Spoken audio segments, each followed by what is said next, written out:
Wallee kana gaafa wallistu gitaara ni taphatta. Gitaara akkamitti taphachuu eegalte ni yaadatta? Taarikni gitaaraa taarika guddaa. Taarika Oromoo maaliif tana jedhee namni Itoophiyaa keessatti dura gitaara dhawe Oromoodhaan siin ja'an. Oromoodha. Nama gitaara dura dhawe. Wanni kun akkamitti tahee Dirree Dhawaan magaalaa Dirree Dhawaa kan ja'aniin afaan hedduu dubbatan. Nama magaalaa Dirree Dhawaa keessa dhalate yoo xiqqaate afaan 4 dubbata yoo xiqqaate. Yoo akka gaarii beeka afaan 6 fa'aa dubbata. Easy. Booda Jabuutii Faransaayii bulchuu ture. Adan immoo Ingiliiziitti bulchuu ture.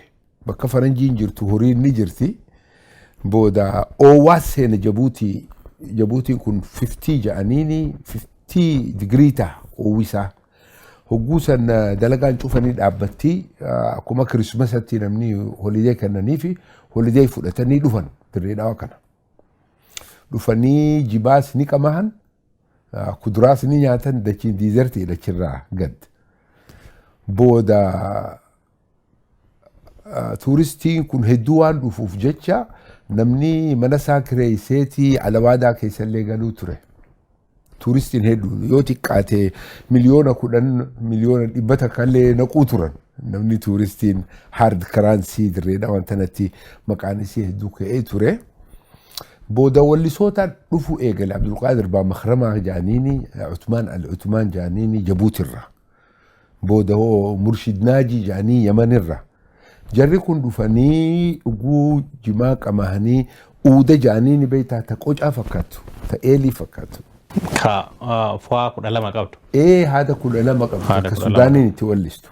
Saniini dhufan. Booda hogguu wallee Yamanii kana wallisan namni osoo harka dhawuu harkan.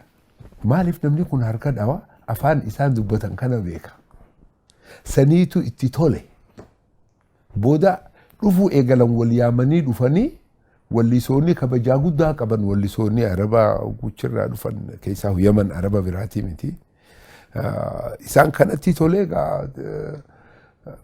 ganda sanitti gitaara akkamitti dhufee waan na jette saniif hin deebisuu barbaada. Aliyyi Ahmad Alii jaaniini namni kun safara jimaa qabaachuu ture. Namni jimaa isa bira fidee inni akka dallaalaatti gurguree maallaqa kennaafi. Booda bakka barcaa itti godhan qaban uummanni wallisoonni kun mana kireessanii gizeef namichi kun jimaa beeka inni jimaa nu haa bitu jedhanii isa wakkalan jimaa kanaaf. Magaalaa keessaa jimaa irra bareedaa akka barbaadee bituuf isa. Booda namicha kana jaalatanii jaaniin maal siifinna amata dhufu huccuu siifinna moo achirraa sa'aatii siifinna moo marxoo siifinna moo jennaan lakkii uuduma kana naa kennaa jeen waan itti dhawan kana muxriba jaaniin akka Arabaatti kanuma kana naa kennaa jaanii kennaniif. Inni gaajimaa qabahee tanuma osoo dhawuu wallee duraa ka Oromoo dhawe. Fi piraaktisa godhuu eegalee manguddoon afran qalloodhaa isa kana arkite. Hogguusan afran qalloon ijaaramtee turte. Ijoollee teenya barsiisii jaanii nam 2 kennaniif. Inni Ali Shabboo fi Ali Birraa. Akka gitaara taphataniif. Gitaaraa miti uuda kana. Uuda akka barataniif. Uuda kana akka barataniif jaarsa kana jala godhan. Namichi kun 1962 dha amma. 1963 tti jara kana uuda barsiise. Uuda barsiise. Isaan dura takkaa jira ammaas ka ifiif uuduma kanaa mukatti ifiif godhee ka kophaa taphachuu ture. Inninis Abdulhamid amma boruu jedhaniin. Booda guyyaan afran qalloon ijaaramtees nama dura piyaanoo akoordiyoon kan dhawe isa. Isallee irraanfachuun irra hin jiru wanni kun taarika.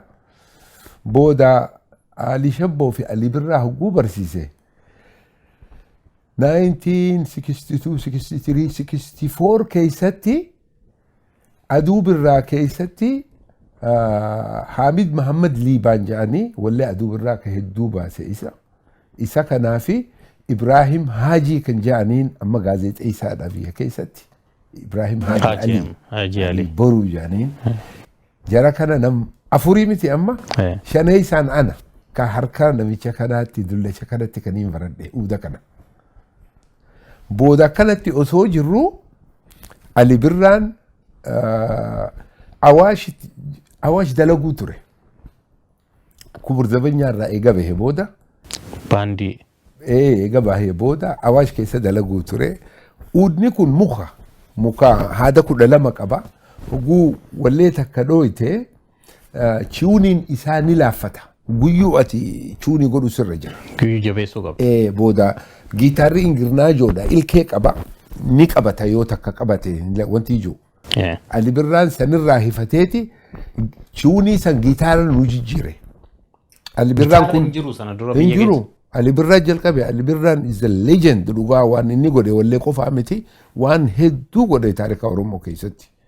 Booda gitaaruma keessatti waan frik jaanii jira ammas akkana butuusan isaatu uume innis wanti sanis. Ilaa arraa waan inni fide saniitu dalaguu ture. Gitaarri biyya sana keessa sana dura hin jiru. Hin jiru Itoophiyaa keessatti yanif muuziqaa jaanii Kubur Zabanyaa fi Suusanyaa Kifilaxooriin maal Saale Dagaagoo faan yanif muuziqaa jaanii tiraambeet, kilaarneet, tromboon waan akkanaatti uffuma waanuma afuufan malee haada dhiin jettuu hin turre. Eega nuti amata 20 olma amata akkana taphanne booda 1977 bamoon daliin jedhanii Mahmud Ahmad Fatih zita osoo taphatuutiin dhagaye. Nuti san duratti amata meeqa dura taphanne.